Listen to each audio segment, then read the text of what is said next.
Good morning, everyone, and welcome to the OGCA's webinar. This is an offering that we do, obviously, in the webinar series. This one is about understanding mental well-being, especially how it relates to construction.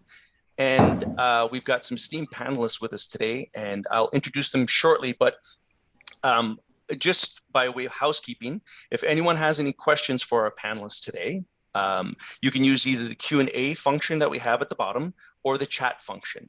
Please place your questions into there, submit them, and they'll be answered in sequence or according to the topic and subject matter that we're on.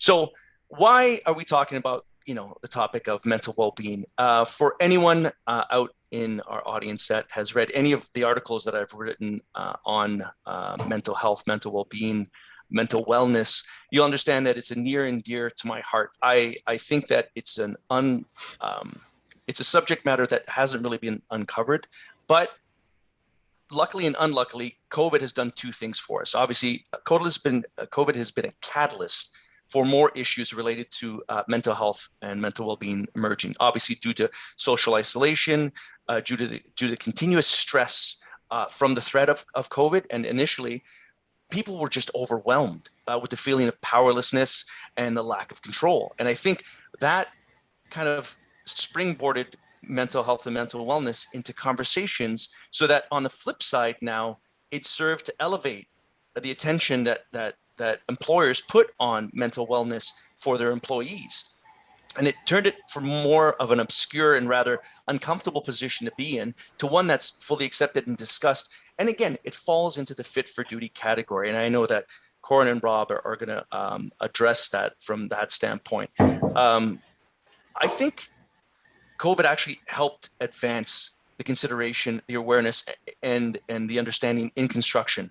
And from our perception of mental health, it's not something, and I think it was at one point in time very taboo, especially construction. It's a very macho-related, very male-dominated, and if you show any weakness, then it becomes problematic. But a global pandemic is something that no one could have foreseen, and I believe that you need to kind of be proactive as opposed to reactive, and no different in your mental health. If you're tired, you're going to go to bed. But if you're constantly, your brain is constantly churning, there's got to be some sort of recourse. There's got to be a pressure valve of some sort. And we have the pressure valve experts here today. So without further ado, I'm going to introduce our esteemed colleagues here that have joined us. I'm going to start with Rob Hastie. And Rob is the president of Medcor Canada. Rob, if you wouldn't mind introducing yourself and giving us a little bit of background and why you have a very unhappy looking bear in your background, that would also be helpful. Sure, Gio. Thank you very much. Thrilled to be here today. Thanks for that warm introduction. My name is Rob Hastie. I am the president of Medcor Canada. Medcor Canada is and has been for a long time a medical provider looking after the physical health and well-being of employees across Canada. We work in so many different industries, including the construction industry, and so we're thrilled to be here today to talk about our mental health service and mental health in general. The Grumpy Bear, he accompanies me along on a lot of different meetings, mostly to do exactly what he did with Gio just now, bring a smile to the people's faces that I'm meeting with. And there's a long background story to him. I'm not sure we want to get into it right now, but maybe someone will ask a question and I'll explain the story behind it later on. Fantastic. So you had mentioned that you had touched upon, like, Medcor works in oil and construction. How prevalent, and you're out in Alberta, correct? Our corporate office is out in Alberta, but yeah, we have, our workforce is spread right across the country. We work coast to coast. We've got a lot of employees in Ontario working in a construction site in COVID related jobs on construction fields up in the northern Ontario in some gold mine situations. So yeah, we're spread all across the country. We've got an active workforce in just about every province now in the health space, and continuing to grow our presence across the country. Yes. Fantastic. Welcome, Rob. And Joining Rob, we have Koren Roth, who is the manager of mental health and well-being at Medcor Canada, and believes that comfy clothing is important for your mental health, and hence why she looks incredibly comfy. Or is it because you're cold? I'm not sure. But anyway, Koren, if you could introduce yourself as well. Thank you, Gio. And yes, I am so excited to be here today. I do believe in being comfortable, and I get this is a privilege to work at home. And so it is chilly here in Alberta this morning. It's the hoodie, but I also want to rep Medcor Canada. And to be very honest with you, if you call me up randomly on a Teams meeting on a Tuesday, this is what you're going to see. I really feel that in the work that I do supporting people, it's super important for me to allow the people on your end of things to feel comfortable. And so if I'm sitting here all dressed up, it maybe comes off as pretentious or something like that. And I really just want people to feel at ease talking with me about stuff that's going on in their lives. So yeah, I am a mom and I am a grandma, and I am passionate about helping people who are struggling. And I've got many years of personal experience in addition to my education, helping people with mental illness, ranging from ADHD diagnoses and anxiety and depression, as well as complex PTSD. So I've also got personal lived experience, which I think also makes the work that I do relatable to the people who book sessions with me. So that's a little bit about me. So I know that obviously a number of our attendees will be asking about, how is this different than an employee assistance program? How do I access these services? What is it that you actually do? So if Koren or Rob, if you could walk us through a little bit of this at like kind of a high level review, just so that you can frame the discussion today. Absolutely. I think Eric gave me a good tutorial on how to share. Did that work okay? We have a screen up. That's fantastic. Awesome. Good. First go. Yay. So yeah, a little bit about, I guess, what we believe and why we're here. So we believe that people, again, you kind of touched on it earlier, Gio, about the stigma around mental health, that for generations, we've been told that it's a sign of weakness to talk to someone when you're struggling with something. We believe that people are actually not reaching out. We hear it all of the time from different clients that we're speaking to, that they may have programs in place, but they're not being utilized. I believe stigma is a big part of that. And so one of our goals in this program and service is to break that stigma down. One session, one meeting at a time, and let people know that it's actually a sign of strength when you do. So we believe mental health is important.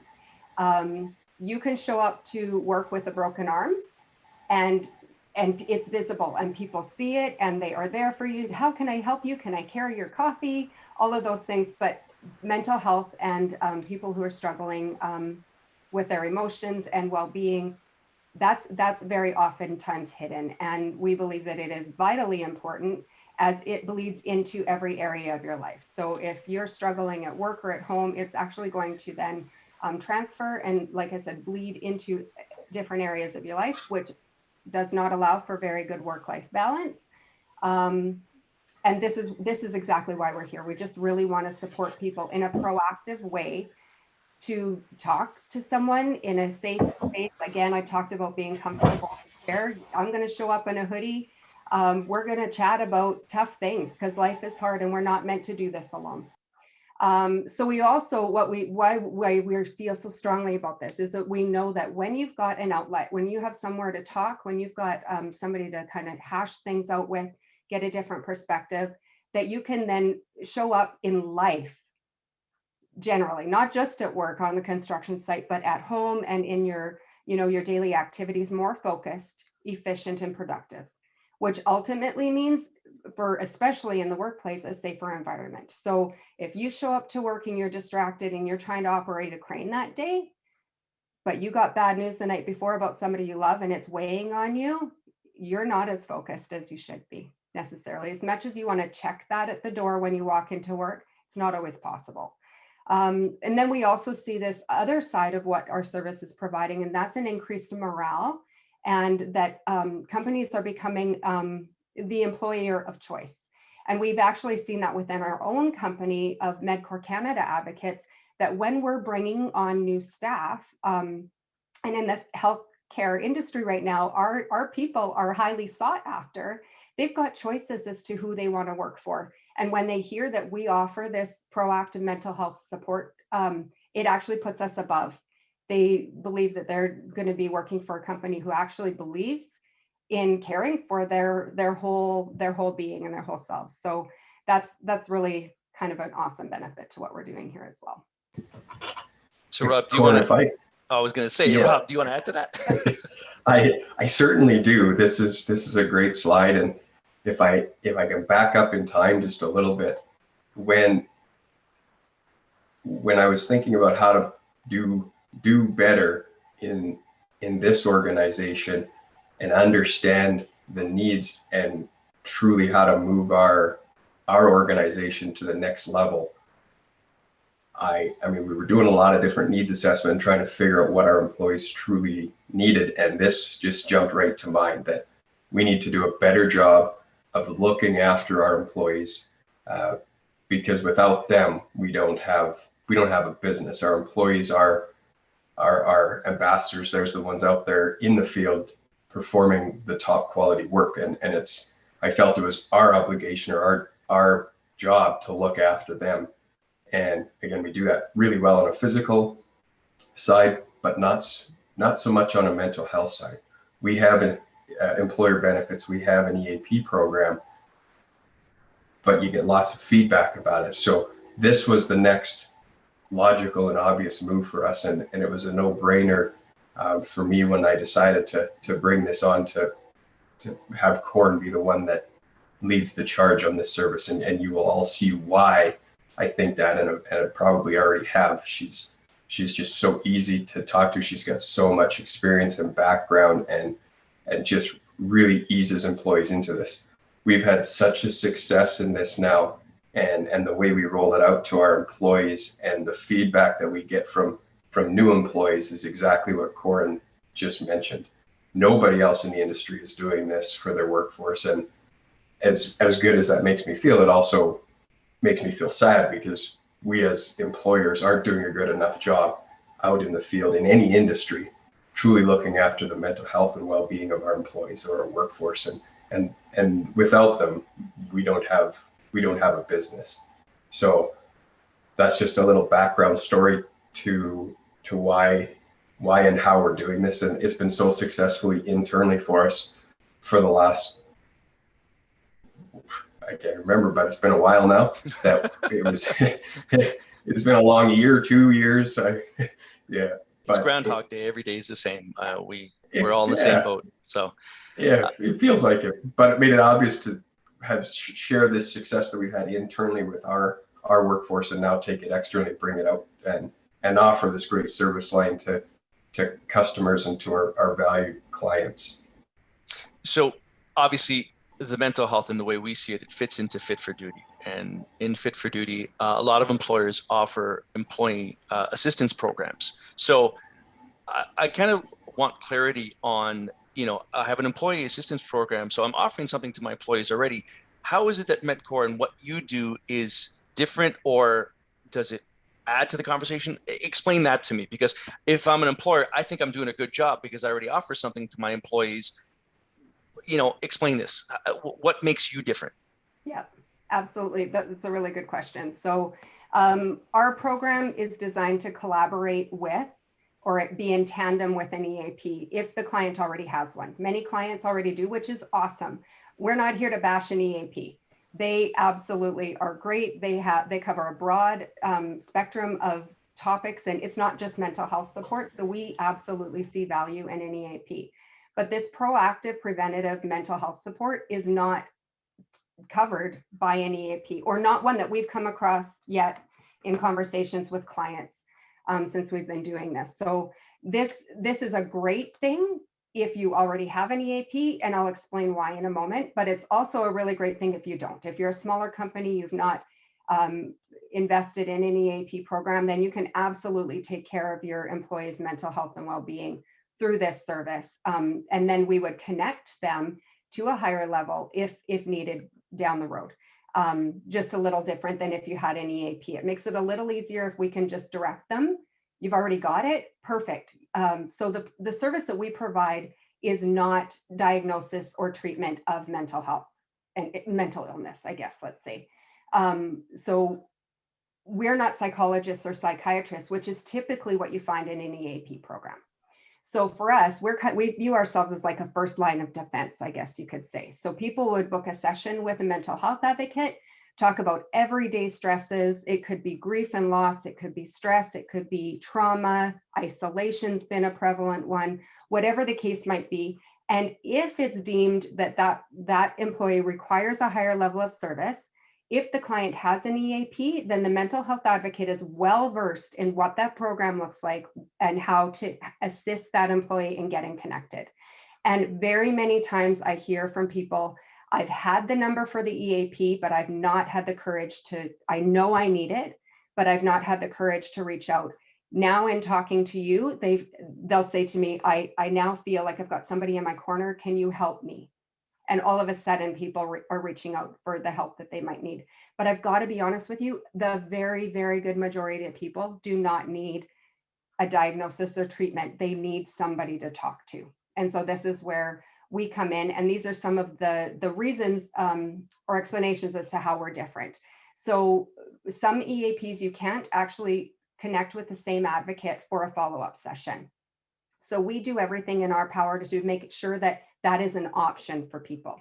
So if you book an initial session, you should be able then to follow up with the same person so you don't have to retell your story. I don't want to talk to somebody new every time I book a session with my therapist.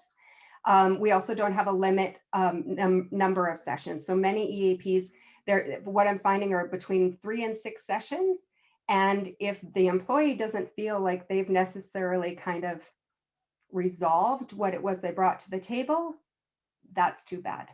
And they feel very discouraged at the end of that and kind of let down.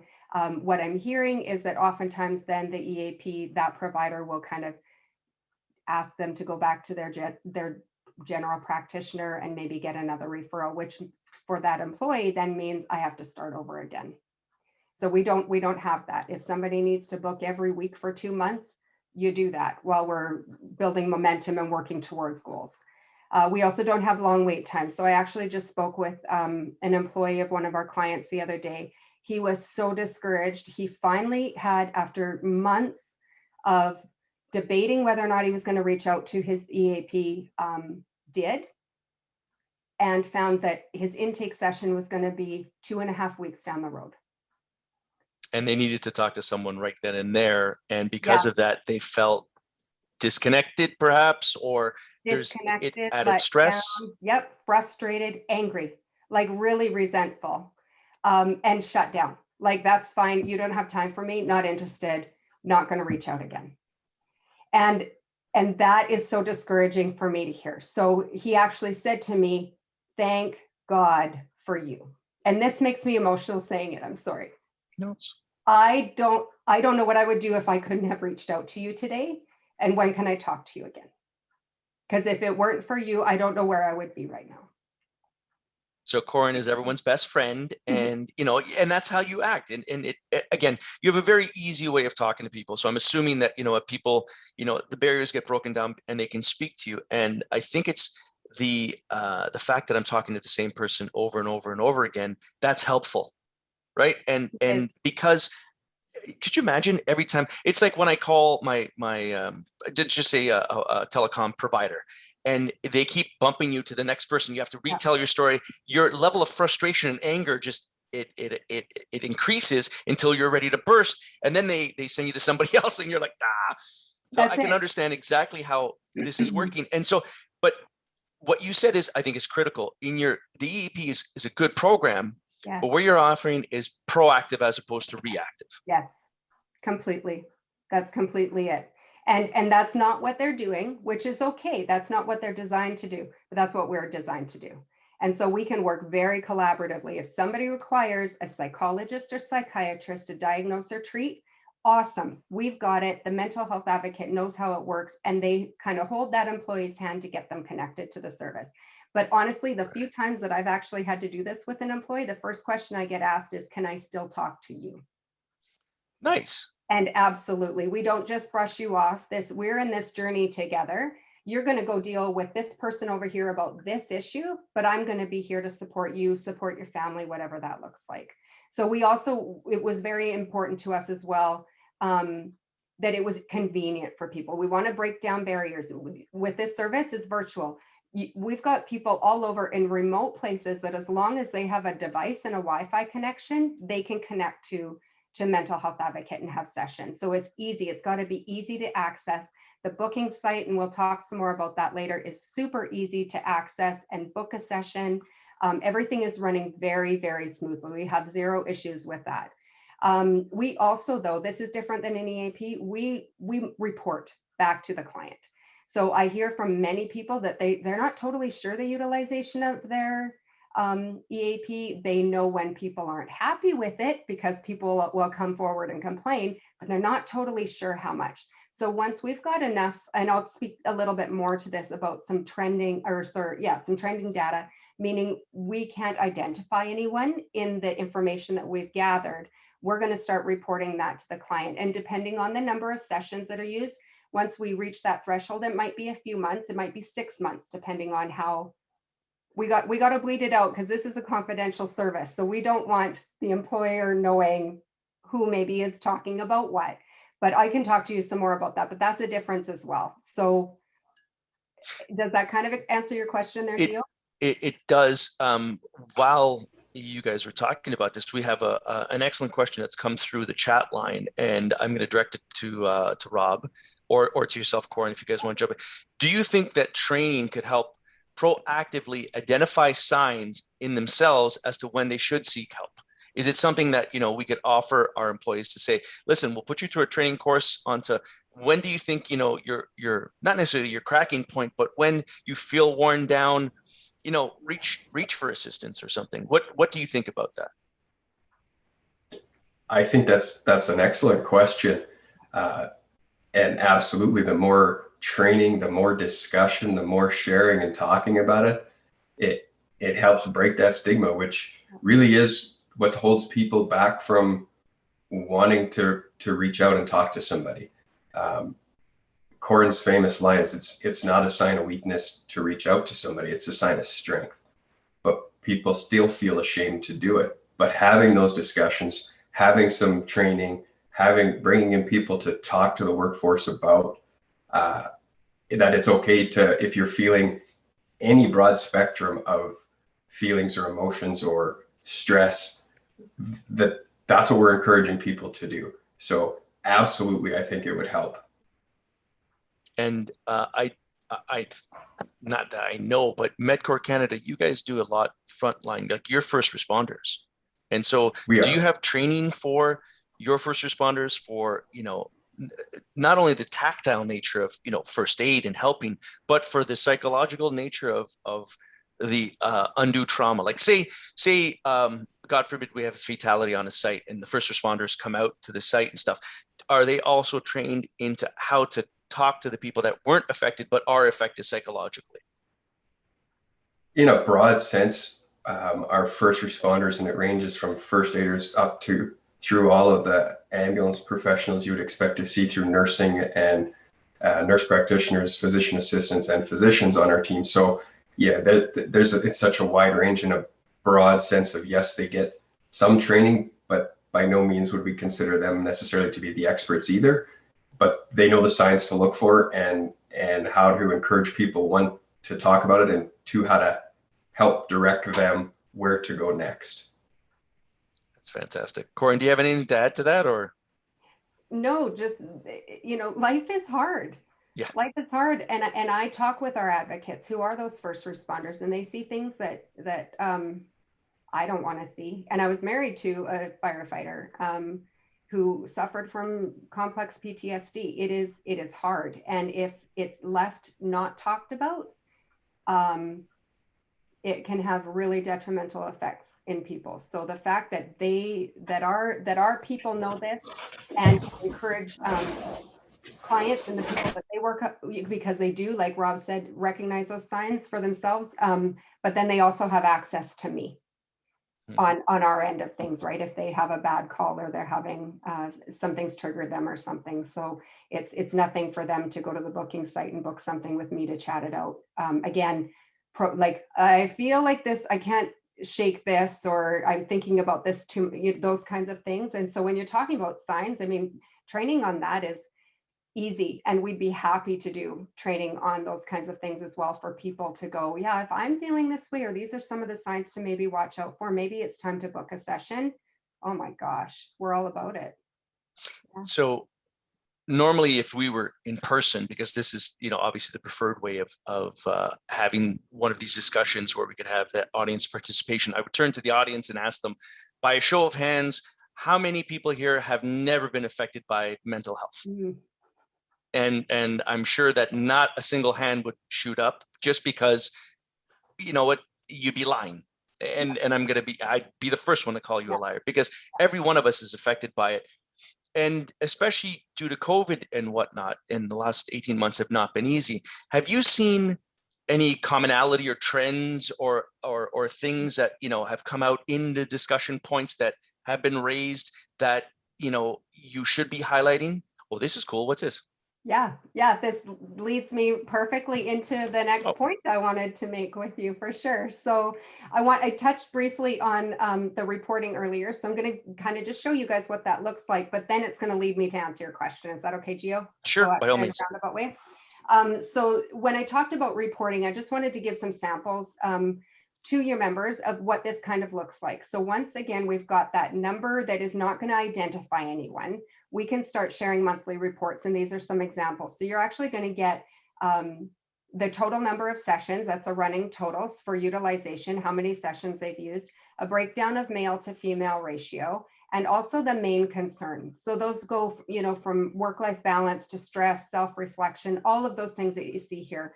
But then we go one step further and we actually break each of those pieces of the pie down again. So I used an example up in the top right there of the work-life balance. So work-life balance is a very broad term. People love to talk about it, but really for me, it kind of breaks down into different things like setting goals. Some people look at a project and are completely overwhelmed, have no idea where to start, and procrastinate. I talk to people every single day who are doing this, and they need to just set a goal. And then lots of times they use me as an accountability partner. So Koren said, why don't I try breaking one little piece off, and then I'm going to check in with her, and then we'll add a little bit more, right? None of this is rocket science, but sometimes people just don't know where to start. So it could be with setting goals. It could be with time management. It could be setting boundaries. Lots of people do not know how to say no, and self-care. And I got to be honest, when I say self-care, I know everybody, not everybody, many people think that self-care looks like running a bubble bath. When in reality, I just spoke with an employee the other day, and he's a big guy, and he's like, I don't want to take a bath. I said, I don't want you to take a bath either if you don't want to, but I said, I would like you to crack a beer with your bud, put your feet up and watch the Blue Jays game tonight and call that self-care. He's like, what? I do that already. I'm like, now I want you to start looking at those things as self-care. This is time for you to recharge, for you to stop thinking about the other stress in your life, to rest your body, rest your mind. And it's amazing. And he called back the next week and was like, I can't even tell you like how much self-care I've been doing and didn't even recognize it was, but switching the mindset to taking care of myself, and that it's okay that I do this to recharge, to be a better version of me, has changed everything for him. So it's those little things. So you're going to see some of those things. Another one that I like is like to point out to people is I did break this down one time for a client, and the stress was broken down into family, financial, relationship. But 46% of the sessions booked around stress for this one client were work related. Mm-hmm. That's important for the client to know. What is going on? Why are my people burnt out? Why are they frustrated? Why are they not feeling supported? What is the issue? How can we address it?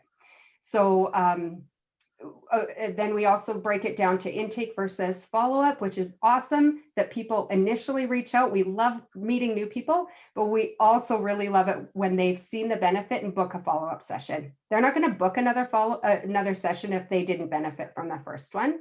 And then we can also break it down to things like corporate staff, head office staff versus field staff, or family members. So for some clients, we even, well, for all clients, we offer it. Some clients actually take us up on the offer that we can support family members as well. So significant others and adult children. And then we're going to also report on just the trends from the month. So there's an intake, a follow-up, and a total number of sessions. And you can see from this example, it kind of ebbs and flows. It takes a little bit of time to promote it, to get it going, for people to know it's there. And then you see things kind of just really go on the incline. And this was, I think I did this partway through May. So May wasn't done in the end of this, but you can kind of see that for yourself as the client. Oh, people are using this and they're actually accessing it, those kinds of things. So that being said, Gio, to answer your question, we take all of this data in addition to some of the conversations and things that kind of stick with us in the back of our heads. So I had a client in the States who, the VP of wellness. So they actually have a wellness department, this client. And she came to me and said, our people are feeling burnt out, overworked, stressed, short on time. What can we do to support them? And I'm like, well, let's do a webinar on time management. It turned out to be the most watched webinar that they had ever done. And by the time I was done, and I shared the link to the booking site in the end of it in one of these slides, I had 8 emails in my inbox. 4 of them were sessions already booked, and 4 of them were from random people I don't know who just reached out to thank me for offering this service. So what does that say about how badly this service is needed? I actually had a session with one of these people later that afternoon. She booked for that afternoon, and she told me she cried through the entire time management webinar. Like, we're talking about time. Yeah. But she said the things that I said about being stretched thin, about being a wife and a mother and an employee and all of these different hats we're wearing, and this was in COVID, like people were locked down. She said everything resonated with me. I had no idea how badly I needed to talk to someone. So that's one example, but we've also had a few other ones. Isolation in March of 2021. Oh, I had clients south of the border who were coming out of COVID and were terrified, truthfully, fearful about what it's going to be like for their kids and all of these things. And yet north of the border here, we were still in massive lockdown. And so everybody was coping with isolation a little bit differently, still in it or kind of coming out of it. And so we did a group session through Teams, which is what we do, what we use for our platform for all of our sessions, invited everybody and just said, come on, let's talk about this. And there's a sense of comfort for people in a group setting at times where they're like, I'm not the only one feeling this way. I'm not the only one dealing with this. And we always see an increase in bookings afterwards, one-on-one. I think it just is a safe place for people to kind of dip their toes into the mental health support area and go, oh, that's what this is like. I could actually see talking to her about my own stuff. So this is cool.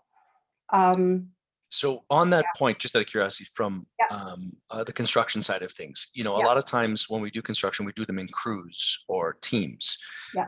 Do you find them benefit of bringing the entire team on and having a group session and everyone gets to vent and everyone kind of gets to look at each other and go, this is okay, right? Yeah. And there's an understanding, and you know, so have you done this with construction before?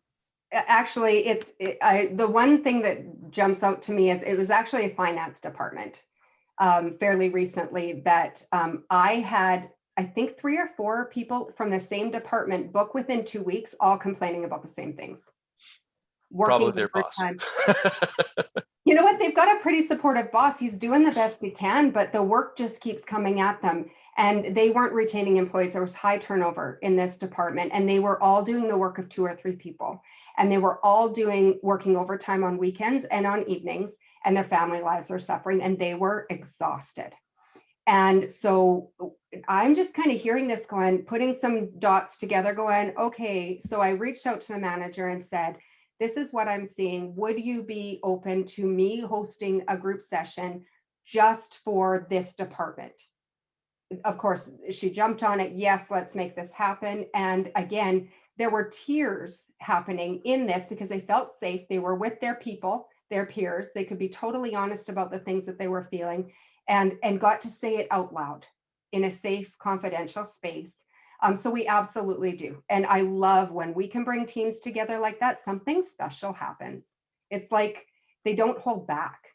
You know, you feel safe with the people that you're working side by side with every single day. And so, yeah, we love those. We love them. I think they're super beneficial.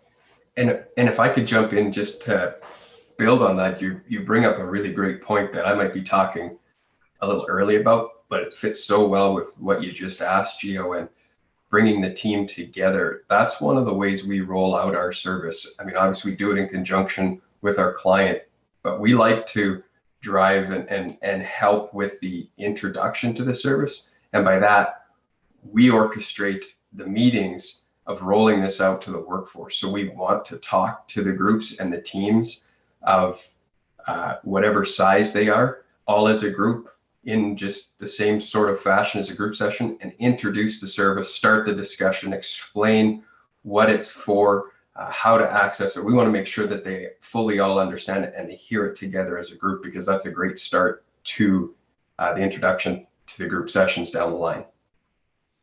And I'm assuming, to Koren's point, it's very cathartic when you're in a group together and you can just unload this pressure that's been on your shoulders, you know, albeit, you know, even external, like COVID, right? You could bring it forward, and it's in a comfortable, I guess, safe setting where you can then, you know, scream or yell or whatever the case is, right? Yeah, so totally.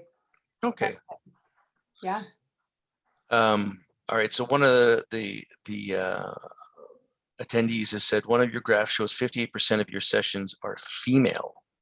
I guess it depends on the workforce, and this isn't something that's a cross section of all of your clients. This is something that's cut from a company and then reported upon. So yeah, I just wanted to give them an idea of what it kind of looked like and what types of things we could report on. But yeah, obviously certain industries are going to be more heavily, you know, male versus female. But again, we just want to be very careful then when we're reporting that we're not giving major identifiers out. So that's why we have to wait a little while, because if you only have 4 corporate females and they, you know, show up in there, it's a little bit easy to identify, and confidentiality is one of the very most high important things to us. So yeah, this is just a snippet of like a sample. So the question goes in a different direction. I'd like to address it with the two of you right now. And I don't know if, again, you're going to be comfortable in responding to this, but it's very interesting. So whilst we know that men are more prone to suicide, do you think men are still more reluctant to come forward due to stigma? How can this be changed, especially in the construction industry? And what can management do, management and leadership do? Wow, that's a loaded one. I love this question. Rob, can I take this one at first? You might add. First of all, I was surprised at how many men book sessions. I really was. I went into this not knowing, thinking we're going to track this and see like how else can we promote it to the men, those kinds of things. But the men, in my experience, are not only booking, but they are the ones who book the weekly 10 a.m. on a Monday. The women are okay, generally speaking. I don't want to stereotype, but I see this so significantly in men that if they buy into it, and it has been driven from the top of the company saying this is important, we've paid for it, we want you to use it, and they know it's accessible to them, the people who reach out and try it are the weekly or bi-weekly, I need my check-in, I need Koren to hold me accountable. Koren tells me the way it is. I hear this from time to time. I actually think that that's a compliment because it helps them. I'm not going to sit here and tell you what you want to hear, because that doesn't always help you. I will sit here and validate that this is crappy. I will validate how you're feeling 110%, but at some point in time, you can't stay where you're at. So what are we going to do to take a step forward, moving forward to you feeling better? And so that's an interesting question, because I loved seeing some of the data that we've had roll in as far as the follow-up sessions with men is intake can be lower than the female, but the number of follow-up sessions are the same. and they're the ones that buy in and need the regular check-ins. It's fantastic. Sorry, you can tell I get excited about it. I'm like, they totally surprised me. Look, I think you have to be passionate, especially when you're out to help people. Like if you're dealing with this every day and you're not passionate about it, you wouldn't be a very good therapist now, would you? So Rob, you wanted to add to that last point, and I want to give you the opportunity to do so. If you could unmute yourself and give us your sage words of wisdom. Well, I love the questions too, and Koren did such a great job answering it. But it's true. It takes a little bit more, generally speaking, it takes a little bit more time and effort to get them in to buy into it. But again, we help do the promoting from our end and help bring them in and offer the service to them. So like Koren said, once men figure out what the service is truly about and what it's not, that seems to help. And I mean, our numbers show it. We never know what to expect when you start with a new client, where the numbers are going to go. But to have almost a 50-50 split, even in this sample, it's great for us. I mean, it shows that we're making progress, and organizations across every industry are recognizing this and are promoting it more. And I think that helps bring the male population in general, the numbers up on the ones that are not afraid to reach out for help. Well, I would hope that would be the case, because we have construction is predominantly male, right? So absolutely. And you're right, the suicide rate in males is higher. And our goal obviously is to offer that support long before it gets to somebody feeling like that is their only option. I mean, that's the tragic worst case scenario and end of it. And that's why we promote this heavily with our clients. We work with our clients to make sure that everybody in the organization knows, hey, this is not scary. This is not something you need to be afraid of. This is a very comfortable and relaxed and confidential private setting, and it helps. It works. So I'm now going to ask like a very blunt and obvious question, but I want to know from an employer standpoint, so what are the benefits of me, having a service like this? Again, I go back to the fact that as an owner, I've already offered an employee assistance program. What are the benefits of this? You bet, Gio. So I'm just going to kind of go, the obvious are there for the employee. So if the employee is feeling valued, if the employee is feeling like they work for a company who cares for them, again, we've discussed all of those things. They're focused, but then for the employer, you're keeping them.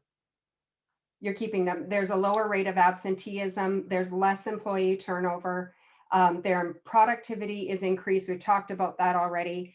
And they really want to stay working for that company. So it also, to me, when the leaders of an organization buy into this service, it creates and fosters a culture of wellness and well-being among their people, which really, and I can't remember this statistic. I should have Googled this before, but I know that the number one reason that people leave their jobs is not due to money or position or anything like that. It is lack of support from their direct supervisor.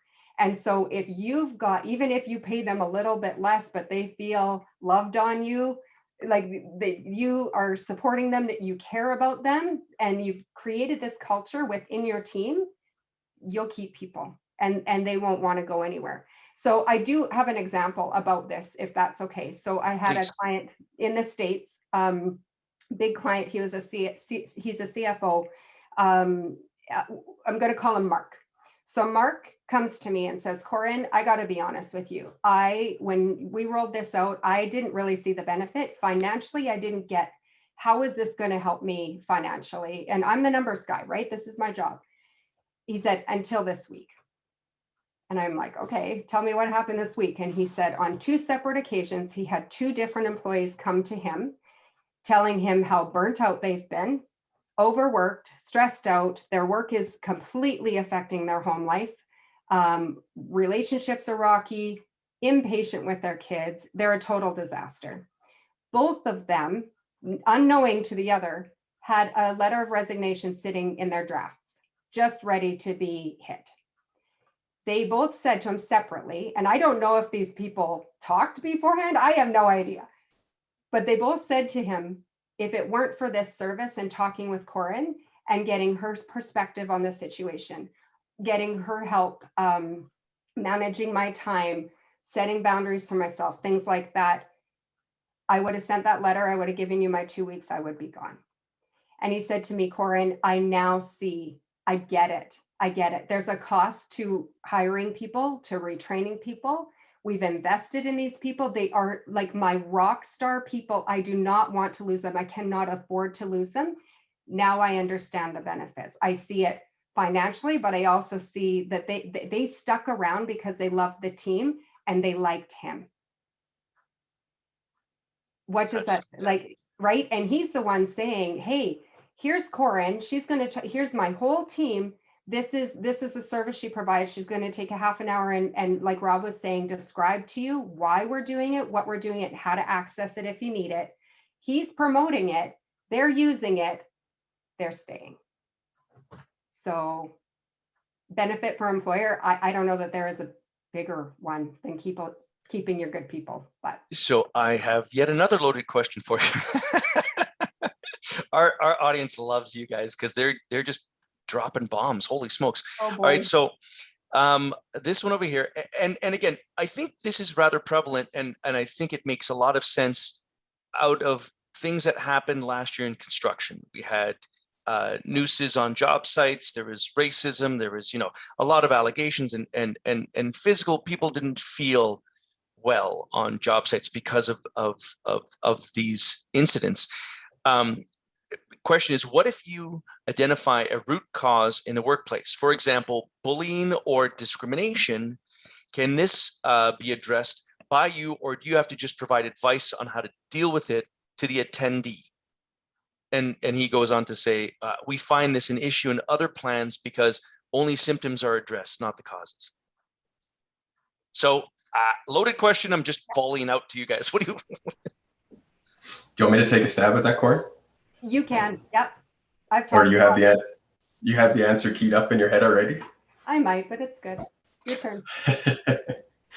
So a root cause, it's going to be different for everybody, obviously, but what we do, and Koren talked about this and showed this a little bit in our tracking, we identify hot topics and root causes and stuff through the tracking and through the sessions that she does have, and we try to we use that. Actually, we don't just share that data, we use that data that we collect as part of how we focus group sessions or the next coming group session, whether that's company specific or industry wide.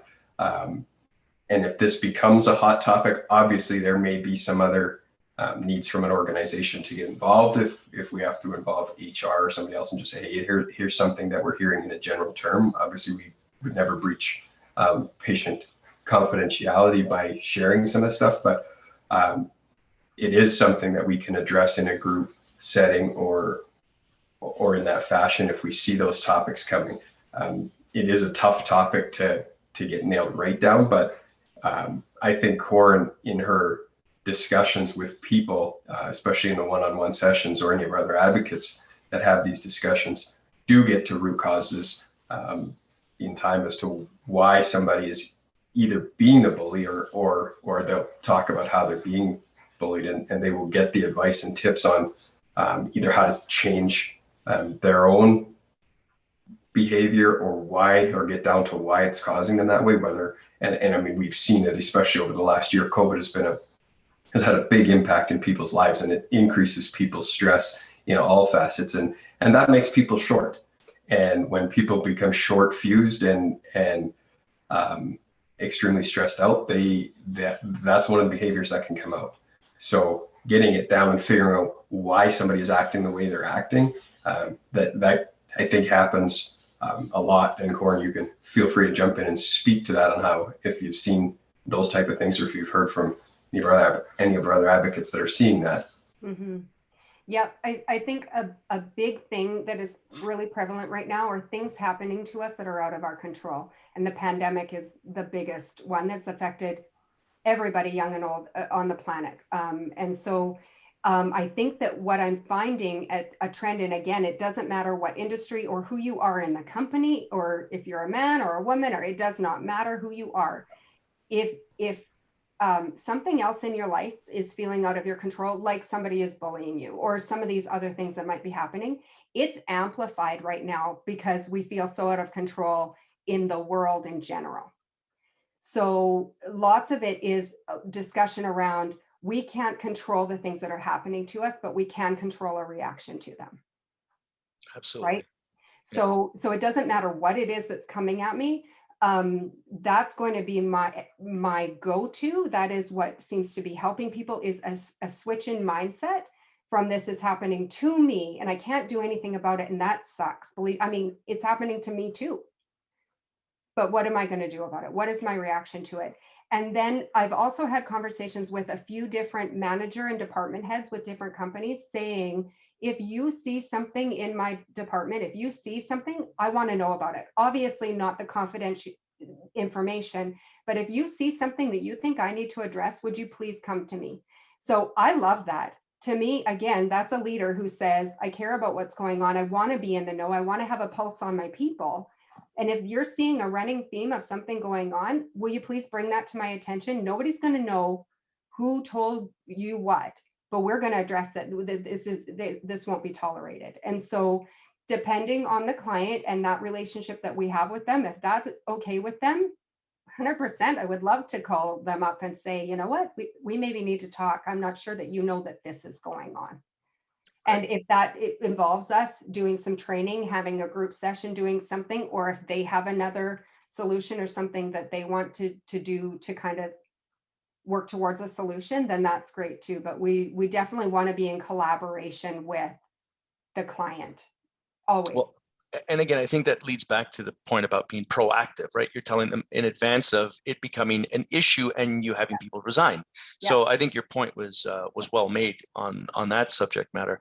So I know that just in the interest of time, we could probably talk for hours on the subject, just because it has layers upon layers upon layers. Yeah. And I do know that, I want to leave some time for any questions that our audience may have. But I do want, from your standpoint, and this, Rob and Koren, is there anything that you want our audience to leave with today, and on the mental health, mental well-being topic? And leave it to you. Volley over to you. What do you think? If there's one message that I can leave with the audience today, it's about looking after your people, your workforce. And I know I talked about it at the beginning, but they're the single most important asset in any organization. Without the people, nothing gets built, nothing happens. We don't have a business, and we need to have a look at truly how we're doing as different businesses in supporting and looking after our employees. It's just becoming, the mental health and mental wellness is becoming a bigger and bigger and bigger topic, and we see even in the government discussions and platforms now. There's benefits from all the different choices around mental health and wellness for supporting employees and people that in the workforce, and it's needed. It's out there. Organizations need to address it, and unfortunately, we're seeing that just having an EAP program isn't enough anymore, and we're offering a solution that we think is extremely cost effective, and we want to be your partner. We're not going to be an organization if we partner with you to make this choice.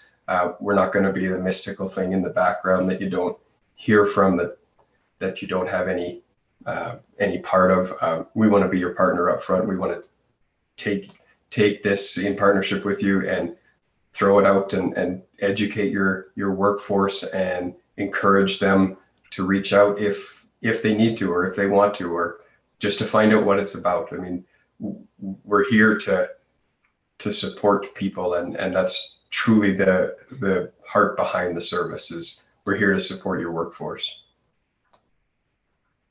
Koren, any last words?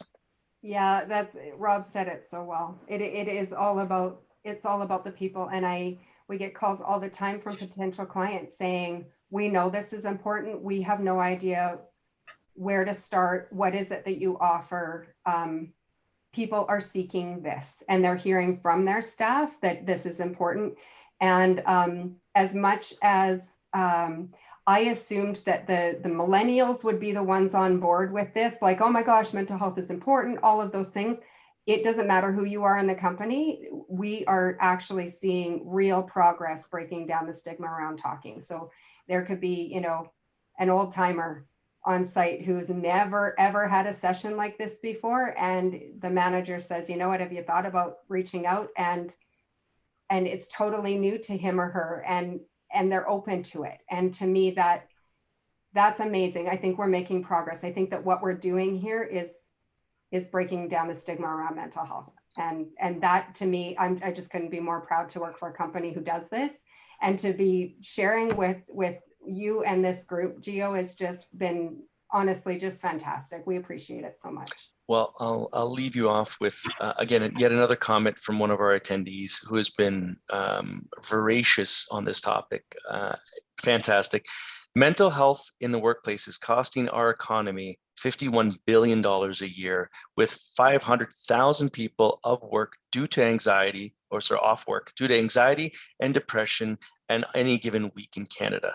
We would be insane, and in air quotes, and then you put a happy face next to that, not to give this more attention as employers. So I've got to tell you, obviously there's a need. It's an economic need, it's a physical need, it's a psychological need, and it's the right thing to do as employers is to help each other out. I think the only thing I would like everyone to leave with after this talk today is that you're not alone in this. You have access to assistance. The OGCA is trying to create an affinity program on this subject matter with Medcor to assist our small to medium size and even the large members. Everybody can benefit from this. All it is that you need to know that there's a light at the end of the tunnel, and it's not a train coming at you. It's actually salvation. So with that being said, I want to thank profusely both of you for attending this morning and for assisting in this talk and guiding us through. Koren, Rob, thank you very much. If anyone wants to reach out to Medcor Canada, you'll have the ability to do so. If you want more on the subject matter, please reach out to OGCA. We're happy to continue our conversations. And you know what, when it comes right down to it, we're just happy to help. So with that being said, thank you all for your attendance this morning, and we look forward to our next session.